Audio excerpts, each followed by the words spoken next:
Hello， 各位網友，大家好，我是傻貨，歡迎來到本頻道的 Vlog。本頻道的視頻內置了 CC 繁簡中英文字幕，讓網友們自行選擇 CC 字幕，並方便了解觀看。有關本頻道視頻的相關解讀觀點等，僅供參考。這期 Vlog 想和大家聊一個最近被討論的非常熱的話題：中俄互免簽證。今年9月份。中國宣布對俄羅斯公民實行免簽，在12月份，俄羅斯立刻回應，對中國公民免簽到2026年9月，看似是一項互惠政策，但奇怪的是，雙方其實還沒有談判簽署實施正式的互免協議，也就是說，這是一種先行落地，再補法律框架協議的做法。很多人看到免簽2個字，腦袋裡的第一反應就是哇。那現在去俄羅斯是不是超級方便？是不是馬上可以刷機票、訂酒店？但如果你稍微往深處想，就會發現，在俄烏戰爭還沒有結束，俄羅斯處在制裁之下，國內外金融系統和治安體系都高度緊繃的時候，外國遊客免簽進入俄羅斯，究竟意味着什麼？俄羅斯為什麼要在這個時間點開放？中俄互免簽證對中俄雙方到底有多大意義？這背後有沒有外交、人口、經濟上的目的？而這些目的是否會影響到普通遊客的實際體驗？更重要的是，免簽之後，中國遊客在俄羅斯免簽遊玩的真實遭遇其實已經開始出現：有人資金被凍結，有人支付不能用，有人被警察盤查。有人成為重點關注對象，甚至有人遇到語言溝通導致的誤會和衝突等。免簽能解決簽證麻煩，但不能解決治安問題，不能解決政治風險，不能解決國際制裁，也不能解決一個國家當前所處的國際環境。所以這期 Vlog 會從多個角度給大家講解免簽背後的政治邏輯，對中俄兩個國實際意味着什麼。中國遊客和其他國家遊客的真實經歷，以及為什麼在這個時間點依然不建議大家前往俄羅斯旅遊等，這些內容可能和在網上看到的那免簽狂歡有很大的差別，但希望這期 Vlog 能讓你在做決定之前，真正掌握你需要的相關信息。本頻道 Vlog 由本頻道開通的頻道會員以及 YouTube 超級感謝功能獨家贊助支持播出。本頻道的 Vlog 只在YouTube 上發布，請不要轉載搬運。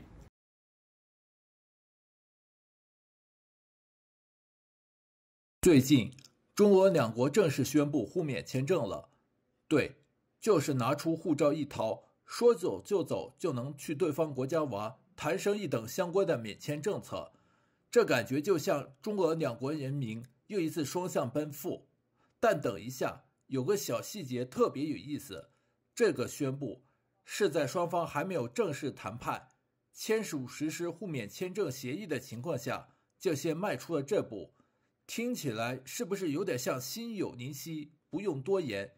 今天就基於這個新鮮出爐的消息，帶大家深挖一下背後的故事。意義和咱們普通人的福利，可能會聊得長一點，因為這事太值得細細品味了。先來捋時間線，好讓大家一目了然。事情得從今年9月份說起。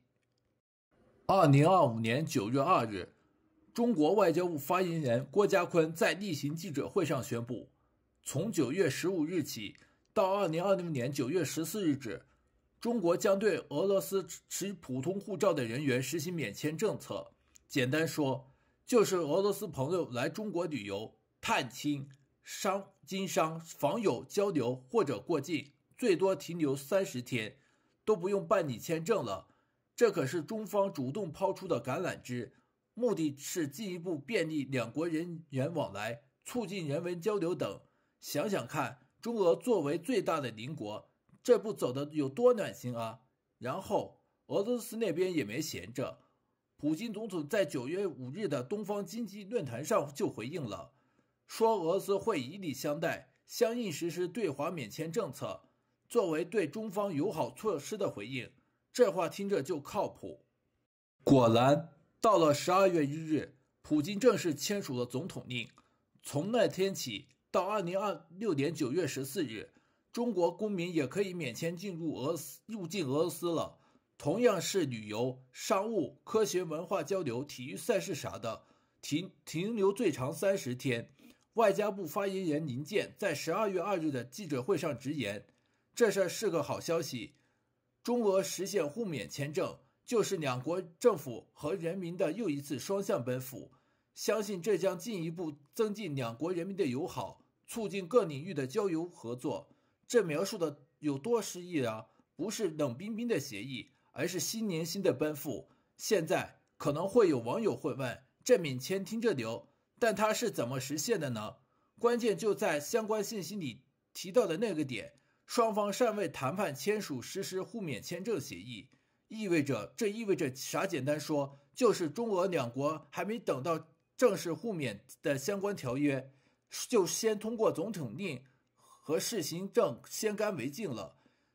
中國先試行對俄免簽，俄羅斯緊跟着對等回應。這不是簽了個大協議，而是基於互信的快速行動。外交部就早前就說過，中方高度重視中俄人員往來便利化，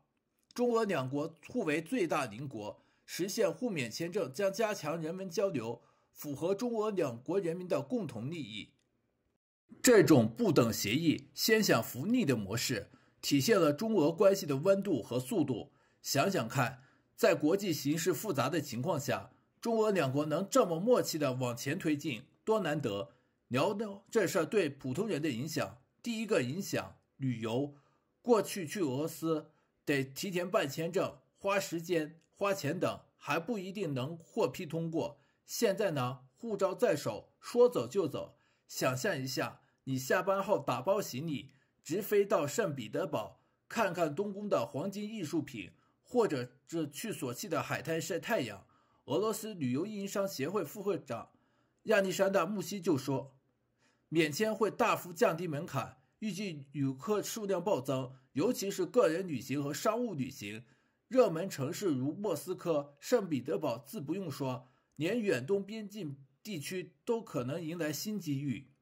對俄羅斯朋友來說，來中國也一樣方便。來上海逛外灘，去西安吃肉夾饃，到桂林看山水，一趟說走就走的中國遊，零簽證煩惱。第二個影響，商務經貿。俄羅斯中國總商會會長周立群認為，這政策落地後，相關商貿人員能更好地抓住商機，為雙邊合作注入活力。從事对華貿易的俄糧食加工企業梅爾科姆公司的董事會成員亞利亞·叶格耶娃也說，免簽會減少業務洽談的時間和成本。想想那些跨境電商、能源合作、科技貿易的從業者，現在出差不用糾結簽證延誤，中俄商貿潛力巨大，這一步絕對是釋放紅利的鑰匙。第三個影響，文化和人文交流。俄羅斯外交部發言人扎哈羅娃在12月4日的記者會上表示，互免簽證將擴大俄中人文交流，促進地區經合作發展，通過公民互訪，增進相互了解與友誼，這是兩國關係的社會民意基礎。比如，中國留學生李紅星在俄羅斯國民經濟與國家行政學院就說，假期跨國旅行能提升語言能力，加深理解與信任的體育迷們嗎？去現場看俄超足球賽，或者中俄聯合的文化節都更 easy 了，甚至科技交流也會加速。俄羅斯數字社交平台企業紅軟公司的董事長亞維切斯拉夫科姆涅夫提到，中國技術迅猛發展，能帶動俄市場，俄科技也能快速融入中国。這不光是簽證便利，更是中俄两國人民心與心的連接。當然，免簽雖好，也要注意停留時間最多30天，記得規劃好行程，商務或旅遊目的要明確，別超範圍。邊境和航班能力也在提升中，俄羅斯已經在旅遊巴士停車位、中文標識、貨幣兌換點等。上海社會科學研究院俄羅斯中亞研究中心執行主任孙正推醒，互免簽證對管理要求更高，包括旅遊安全、商務合規、消費者保護都得跟上等。中俄互免簽證不只是政策，更是兩國友誼的生動寫照。在尚未正式談判簽署協議的情況下，就這麼大膽地往前走，體現了中俄關係的戰略互信和務實精神。再重複外交部發言人林健的話，我們真誠歡迎更多的俄羅斯朋友來中國遊，也期待中國公民在俄羅斯開啟美好之行。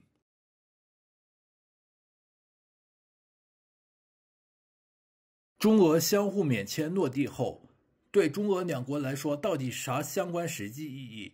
不僅是空談，是真金白銀的福利，旅遊爆棚，生意飛起等，還能一起扛國際政治壓力。首先，旅遊方面，中國絕对是最大贏家。過去，中國人去俄羅斯得糾結簽證等批復，花錢花時間等，即使有電子簽證也是如此。現在呢，護照一拿，免簽俄羅斯直接說走就走。俄羅斯旅遊界直呼期待已久的利好，預計中國遊客將會翻倍增長，尤其是商務旅遊的那種。想想看，周末飛莫斯科、逛紅場、啃黑面包等，下周回國談生意，您延誤。反過來，俄羅斯帥哥美女來到中國，哈爾濱的冰雪節、上海迪士尼樂園、三亞海灘等，這些下來消費力拉滿。數據顯示，今年第三季度，中國免簽入境外國人就暴增 48.3%。中俄互免簽證這一波絕對推高酒店、餐飲、機票等相關需求。上海旅行社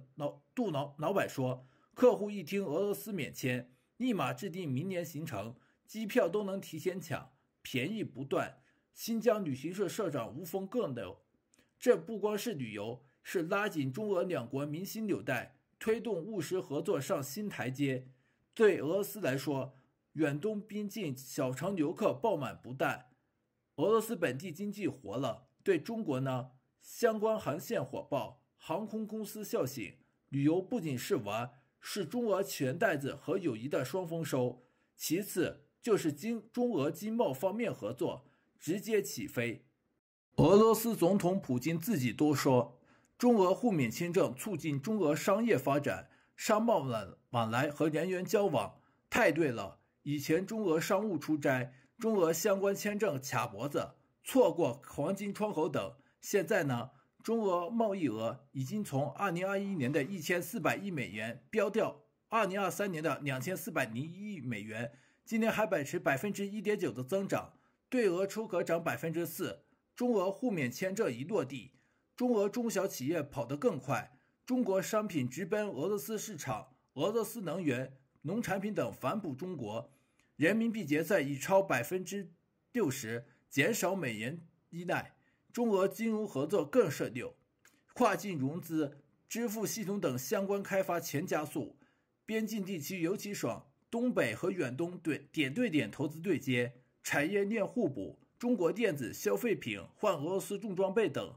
中俄相關商務人士省时省力，合同簽得飛起，貿易規模繼續爆，這不是小打小鬧，是中俄經濟體量雙雙抬頭的硬核意義。再來講一下中俄人文交流，這才是中俄互免簽證的靈魂。外交部發言人林健詩意滿分，中俄互免簽是兩國政府和人民的又一次雙向奔赴，進一步增進民間友好，推動相關各領域合作走深走實。俄羅斯人來中國探親訪友、科學文化交流、體育賽事等相關全免簽，免簽30天，夠他們從北京故宮逛到桂林山水等，感受中國速度等。反之，中國學生去俄羅斯上教育項目、看體育比賽，語言能力強、信任感爆棚等。俄羅斯對中國學生開放免簽學術交流，中國遊客增多，讓俄羅斯民眾直觀破除西方媒體偏見等。在文化上，中俄兩國软實力互換，俄羅斯芭蕾、伏特加進中國，中國火鍋、抖音風靡俄羅斯等。中俄留學生、藝術家、體育迷等相關互訪，中俄民意基礎更牢。從長遠看，中俄互免簽證這波交流放大到科技、經濟前領域等，合作由淺入深。最重要的是，別忽略中俄雙方戰略層面意義。在國際地緣政治形勢複雜，俄羅斯在西方制裁壓力山大的時候，在全世界都在互相對抗加強的時候，中俄直接把牆拆了，互開大門。免簽是中俄互信加深的象徵，中俄兩國一起應對外部挑戰釋放它信號。我們願意深化中俄戰略合作夥伴，放寬人員相關門檻，旅遊拉消費，貿易穩增長，人文助友誼，中俄雙方戰略加後盾等。西方制裁对抗制裁越狠，中俄就越抱團取暖，中俄人员相互往来越嗨等。這叫什麼？這叫你制裁你的，我發財我的，你越解壓，中俄就越鐵。外交部林健那句話我太愛了，兩國人民又是一次雙向奔赴。對中俄來說，雙方來說都是實打實的共贏。俄羅斯市場要爆，中國開放大門再開大。總結一句話就是：旅遊爽了，情包鼓了，朋友多了，中俄雙方的合作更加深了。這波中俄互免簽證，中俄雙方直接雙贏到連褲衩都不剩。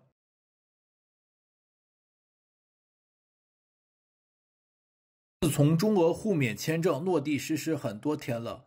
本以為這是中俄雙向奔赴的浪漫之旅，結果呢，中國遊客直接上演血淚逃亡記。今天不聊中俄浪漫之旅等，就直接吐槽黑警敲詐，銀行卡成廢鐵，手機卡直接斷網封禁。還有那些被制裁坑上的小確喪，我刷了小紅書、B 站、微博、X 平台等網友在俄羅斯免簽旅遊的相關遭遇，看得我雞皮疙瘩掉一地。12月3日，在俄羅斯免簽首日，一重慶小哥剛落地就被俄羅斯移民局警察盯上，理由證件不全，然後呢，直接押上帶鐵網的裝甲囚車，像拍諜戰天似的武裝押運，罰款起步8000盧布，約500多人民幣，不給就關小黑屋。在網友的視頻裡，他哭訴，俄羅斯警察見中國人就查，動不動5000盧布起步。在 X 上，一個俄羅斯留學生直言，隨身帶5000盧布現金，證件齊全，俄語6都沒用。黑警懶得編理由，就一句例行檢查，還有人被索要3萬盧布和2700塊人民幣。小哥最後花了8000盧布自願捐款才放人。評論區炸了，熱情敞開大門，他們用囚車迎接。中俄友誼呢？這波操作太真實了，吐槽點滿分。以前簽證難，現在免簽了，俄羅斯黑警成了新門檻。在商務旅遊去俄羅斯之前，練好我窮的俄語吧。下個雷區，銀行卡。制裁這玩意兒簡直是銀行卡支付的隱形殺手。Visa、Mastercard 的相關銀行卡早被西方制裁卡脖子，在俄羅斯刷不了 ，ATM 土卡都不認。銀聯卡呢，理論上能用，但實際上網購失敗 ，POS 機罷工，超市拒刷。俄媒直呼俄羅斯人用銀聯卡買東西都費勁，更何況在俄羅斯的商務人士。留學生、遊客，一位導遊吐槽，在相關制裁下，銀聯卡只能應急，旅客得帶一麻袋現金，我還得幫墊付。在 X 上有人分享，想買瓶伏特加，刷卡失敗，只能現金，匯率坑死人。更絕的是，中國3大國有銀行怕被西方制裁黏做，偷偷停掉了和俄羅斯的相關支付合作，結果中國遊客在俄羅斯落地後，消費回到了原始社會，現金為王，但換匯人少，匯率黑等，網友怒了，免簽了，錢包卻被制裁綁架。相關建議：帶好足夠的美元或人民幣現金，機場換盧布，千萬別指望手機支付，想靠微信、支付寶在俄羅斯，夢裡啥都有。再來講一下手機卡。這簡直是斷網一日遊的標配。俄羅斯新規狠，外國 SIM 卡一落地，24小時內直接斷網，上網禁，短信禁，語音還行，但誰還打電話啊？中國移動直接發出公告，因俄羅斯運營商新規強制匿名，上網相關服務暫停。為什麼？官方說防烏克蘭無人機襲擊，但網友猜怕我們發黑警視頻回國等。X 上留學生哭訴，入軍後手機變磚，辦俄羅斯本地手機卡排隊2小時，還得護照加照片，語言不通直接懵。國外漫遊更慘，首次登網24小時黑屏，之前還可能連續封72小時。一位小哥分享，想叫外賣，信號沒了，只能到街頭 WiFi 蹭，凍成狗。辦理俄羅斯本地手機卡 ，NTS 和比赖店面少，遠東地區更稀缺，排隊翻譯 APP 救命。吐槽升級，免簽是省了簽證相關手續和相關費用，手機費卻翻倍，本地卡月租費流量坑。在俄羅斯落地第一件事，去尋找酒店 WiFi， 趕緊辦卡，不然你就是在俄羅斯啞巴。除了這些，還有相關零星遭遇讓人心寒。海參�灣一中國遊客被打斷鼻子，兇手跑路，醫院現金結算，相關支付又卡殼。在西方相關制裁背景下，機場關閉多，航班延誤，遊客卡在邊境吐槽免簽變現簽。X 視頻裡有人被黑警針對後求助中國大使館，回復注意安全，暖心但不解氣。整體看，這些坑不僅是中俄關係的問題，而是西方相關制裁加俄羅斯本地亂象的鍋。但網友直言，旅遊本該開心，結果像探險求生。好消息，中國外交部提醒，遇事撥12308熱線，帶現金加翻譯 APP， 防坑3招：一、現金至少5000盧布應急；2、辦好俄羅斯手機卡，機場直奔；3、低調別閃富。俄羅斯免簽雖好，但俄羅斯這趟冒險之旅得三思，黑警、斷網、支付坑全是真少。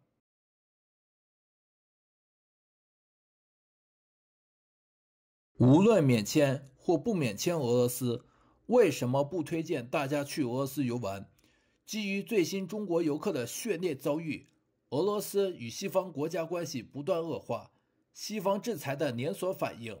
俄烏戰爭持續的陰影，加上黑警敲詐，銀行卡刷不動，手機卡漫遊直接癱瘓等，這些坑加起來，在俄羅斯旅遊變求生。首先是俄烏戰爭，這可不是遠在天邊的新聞，直接影響到遊客的安全。俄羅斯從2022年入侵開打烏克蘭開始，就一直處在戰爭衝突狀態。雖然熱門城市像莫斯科和聖彼得堡離戰期遠，但俄烏戰爭的相關風險隨時可能擴散。相關例子，有博主自駕去俄烏邊境附近玩，結果半夜收到無人機襲擊預警，被要求緊急轉移到學校避難區，還有直升機嗡嗡飛，車輛檢查到半夜，這哪是旅遊啊，分明是冒險。更可怕的是2024年莫斯科音樂廳恐怖襲擊殺了130多人，這種事誰還敢保證不會再發生？西方國家像美國和英國早就發旅行警告，明確不建議公民去俄羅斯，他們閒着沒事幹嘛？還有俄羅斯部分地區還在徵兵，萬一遊客做不出什麼規定被滯留，領事館幫忙都難到位。安全是旅遊的底線，去俄羅斯萬一遇上爆炸或無人機，你連回家的機會都沒了。這不是我編的，是從網易文章裡看到的相關真實案例。再來講一下西方制裁，這東西直接讓你的錢包和旅遊日常支付成大問題。因為俄烏戰爭，西方從2022年起對俄羅斯實施嚴厲制裁，導致 Visa 和 Mastercard 這些國際信用卡在俄羅斯完全停用。中國遊客過去，以前常用的銀行卡基本廢了，你得帶大量現金或者試着用銀聯卡，但不是所有地方都支持。有的報道說，中國遊客在俄支付問題還待解決，就算有銀聯合作，也經常刷卡失敗，得跑到俄羅斯當地銀行換盧布，匯率還坑。想象一下，你在莫斯科街頭想買瓶水，結果卡刷不了， ATM 機也不認你的卡，只能用現金，怕带現金又怕偷被或丟，那多尷尬！那更別提酒店、餐廳這些大額消費了。虎嗅網的文章提到，俄羅斯經濟壓力大，正靠旅遊業撈錢，但支付系統沒跟上，遊客一到就傻眼。還有從新浪財經的報道，中國遊客支付不便是主要挑戰，正在推進但還沒完全解決。還有就是通訊問題，這也是西方制裁和烏戰爭間接影響的。俄羅斯為了安全管控，尤其是反無人機啥的，從2025年10月起，對所有外國 SIM 卡實施強制斷網政策。你帶的外國手機卡在俄羅斯開通國際漫遊後，第一次聯網就被鎖24小時，上不了網，發不了短信。中國移動甚至直接宣布暫停在俄羅斯的漫遊上網服務，因为俄羅斯當地政策。這意味着你在俄羅斯落地至少1天沒法上網、導航、聯繫家人、查相關攻略等，全靠運氣。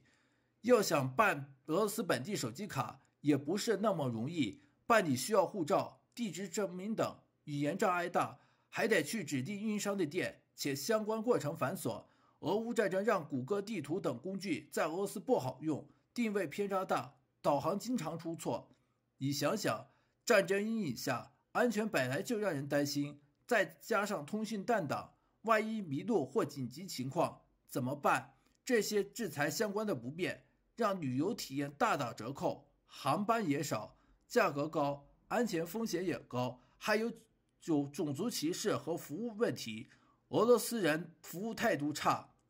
不會俄語的遊客常被不耐煩對待，海關和警察還可能敲詐勒索，利用俄羅斯移民法進行小事大做，交通也不便，國家太大，時間短的話只能去玩1-2個城市，服務業水平低到幾乎沒有。網易文章裡的網友們直言，寧願辦簽證多花錢去日本看櫻花，也不往打仗的地方湊。去日本頂多受點氣，沒生命危險，去俄羅斯呢，賭運氣而已。總之，無論免簽與否，都不值得大家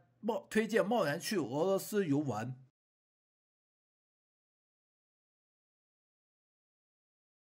好了，這就是這期 Vlog 對中俄互免簽證的相關講解。免簽本質上是一把雙刃劍，它確實讓旅行更方便，讓商務往來更開放，但同時也讓你更直接地暴露在一個複雜、動盪，甚至具有地緣政治風險的環境中。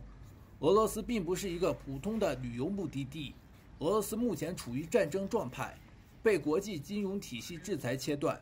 執法體系高度緊張，語言環境壁壘也非常明顯。這些因素不會因為你無需簽證就突然改變，反而可能讓很多人帶着輕鬆出國的期待，結果在當地遇到更多意料之外的問題。我做這期 Vlog 並不是要妖魔化俄羅斯，也不是要告訴你絕對不要去俄羅斯，而是希望你明白，免簽不是風險豁免，免簽也不是免相關要求和麻煩。如果你真的一定要去俄羅斯，請做好充分準備，包括支付、溝通、路線、安全、法律常識，以及最重要的風險意識。世界很大，有很多地方都值得我們用輕鬆的心態去旅行，而俄羅斯至少在現在這個時間點，可能沒有你想象中那樣適合把自己交給旅途。如果你對俄羅斯免簽有不同觀點，或者你在俄羅斯當地有的親身經驗等，歡迎大家在評論區討論留言分享。如果看完並對本頻道有感興趣的朋友，記得訂閱本頻道並點擊小鈴鐺，當有新視頻等發布有關本頻道相關消息時，就會收到最新通知。如果有朋友對本頻道想要進行贊助支持的話，主動且真心自願的情況下，本頻道已經開通頻道會員、YouTube 超級感謝等相關贊助支持，以便於想要真心主動自願支持本頻道的朋友們能夠贊助支持本頻道，讓本頻道繼續創作更新並永久長遠下去。歡迎大家來觀看支持傻阿貨 Vlog， 您的訂閱、點讚、評論、轉發一條龍，是對本頻道最大的支持動力。好了，我是傻阿貨，我們下期視頻再見，拜拜。